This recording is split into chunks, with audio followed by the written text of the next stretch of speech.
Hello everyone, आज हम सीखेंगे कक्षा 10वीं गणित अध्याय 3 की प्रश्नावली 3.2। हमें यहाँ प्रश्न दिया है कि निम्न समीकरण युग्म को प्रतिस्थापन विधि से हल कीजिए। क्रमशः दो समीकरणें दी गई है। हमें इन समीकरणों को प्रतिस्थापन विधि से सरल करके यहाँ क्रमशः x और y के मान ज्ञात करने हैं। प्रतिस्थापन विधि को हम समझे तो हम यूं कह सकते हैं कि जो समीकरणें हमें दी जाती है उन समीकरणों को हमें फिर से स्थापित करना है और फिर से स्थापित करने के बाद क्रमशः x और y के मान ज्ञात कर लेना है। जब कभी हमें इस प्रकार की समीकरणें दी जाए, हम कोशिश करें कि इन समीकरणों को थोड़ा सरल रूप में लिख लें। यानी ये भिन्नात्मक यहाँ संख्याएं या पद दिए गए हैं, इन भिन्नात्मक मानों को हम एक रेखिक रूप में लिखेंगे और रेखिक रूप में लिखने के बाद इनसे क्रमशः हम x और y के मान प्रतिस्थापन विधि से ज्ञात कर लेंगे। शुरुआत करते हैं हम इसकी। तो हमने यहाँ लिखा 3x बटे 2 माइनस 5y बटे 3 बराबर -2 को सरल करने पर हम इसको सरल करेंगे। हमने यहाँ 3 और 2 का एलसीएम लिया तो ये हो गया 3 दूनी 6। उसके बाद 3 का गुणा 3 के साथ यानी हो जाएगा 9x माइनस 2 का गुणा 5 के साथ ये हो जाएगा 5 दूनी 10y बराबर -2 और इसके बटे में कुछ नहीं मतलब 1 है। यहाँ बराबर में हमेशा हम जानते हैं कि क्रॉस गुणा होता है, यानी 1 का गुणा इधर हो जाएगा और 6 का गुणा इधर हो जाएगा। 1 का गुणा इसके साथ करेंगे तो यहाँ कोई चेंज नहीं होगा, ये हो जाएगा 9x माइनस 10y और यहाँ 6 का गुणा इधर करेंगे तो ये हो जाएगा 2 गुणी 6 यानी -12। 9x माइनस 10y बराबर -12, ये आई है हमारे पास समीकरण 1। दूसरी बात करें हम इसको सरल करने की, यहां दिया गया था कि x बटे 3 प्लस y बटे 2 बराबर 13 बटे 6। हम इसको सरल कर लेते हैं। तो हमने यहां लिखा x बटे 3 प्लस y बटे 2 बराबर 13 बटे 6 को सरल करने पर तो हम यहां भी 2 और 3 का एलसीएम लेंगे तो हो जाएगा 2 तिया 6 यानी नीचे 6 है। फिर 2 का गुणा x के साथ ये हो जाएगा 2x प्लस 3 का गुणा y के साथ ये हो जाएगा 3y बराबर 13 बटे 6। देखिए यहाँ बराबर में इधर बटे में 6 है और यहाँ भी बटे में 6 है। जब कभी ऐसी कंडीशन बनती है कि बराबर में या तो अंश समान हो या हर समान हो तो हम इनको क्रमशः काट सकते हैं। तो ये हो जाएगा 2x प्लस 3y बराबर 13। यहाँ हमने ऐसा क्यों किया, क्योंकि यहाँ बटे में थी संख्या, हम अगर इसको उधर भेजते तो ये गुणे में चली जाती, यानी ये यहाँ 6 आ जाता, तो फिर भी हम इस 6 से इस 6 को काट सकते थे। यहाँ हमारे पास क्रमशः समीकरण 1 और समीकरण 2 ज्ञात हो चुकी है।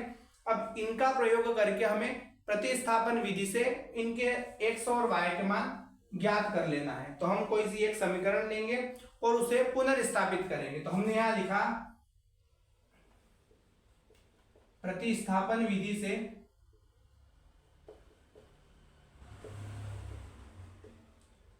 समीकरण 1 से हमने यहाँ समीकरण 1 ली है। जरूरी नहीं है कि समीकरण 1 का प्रयोग करके ही हम इसे पुनर्स्थापित करें, हम समीकरण 2 का भी प्रयोग कर सकते हैं। हमने यहाँ लिखा 9x माइनस 10y बराबर -12। हम इसको सरल करेंगे तो ये हो जाएगा 9x बराबर -12 प्लस 10y। ऐसा हमने इसलिए किया है क्योंकि ये माइनस का 10y जो था बराबर से इधर जाके प्लस का हो गया और इसको सरल रूप में लिखेंगे तो ये हो जाएगा -12 प्लस 10y बटे 9। यहाँ x के साथ 9 गुणे में था, इधर लेके आए हम बटे में चला गया। हम इन दोनों पदों को, ये 10y और -12 जो है, इनको आगे पीछे भी लिख सकते हैं। उसके बाद होगा क्या, यहाँ x की वैल्यू निकल कर आई है -12 प्लस 10y बटे 9। हमने इसको समीकरण 3 दे दिया। हमने समीकरण 1 को प्रतिस्थापित कर लिया है या इस समीकरण 1 को पुनर्स्थापित कर लिया है। अब हम समीकरण 2 को पुनर्स्थापित कर लेते हैं। तो उसके लिए हम x का मान इस समीकरण 3 से समीकरण 2 में रख देंगे। तो हम यहां लिखेंगे समीकरण 3 से x का मान समीकरण 2 में रखने पर समीकरण 2 हमें दी गई है, इसको हमने समीकरण 2 दी थी। 2x प्लस 3y बराबर 13। हमें x की जगह रखना है -12 प्लस 10y बटे 9। तो हमने यहाँ लिखा 2, उसके बाद x की जगह लिख दिया हमने -12 प्लस 10y बटे 9, फिर चल रहा था पीछे प्लस 3y बराबर 13। हम इसको यहाँ गुणा कर लेंगे और सरल कर लेंगे, तो हो जाएगा 2 का 12 के साथ गुणा, 12 दूनी 24, प्लस माइनस माइनस, फिर यहाँ प्लस माइनस माइनस, यानी 2 का गुणा 10 के साथ ये हो जाएगा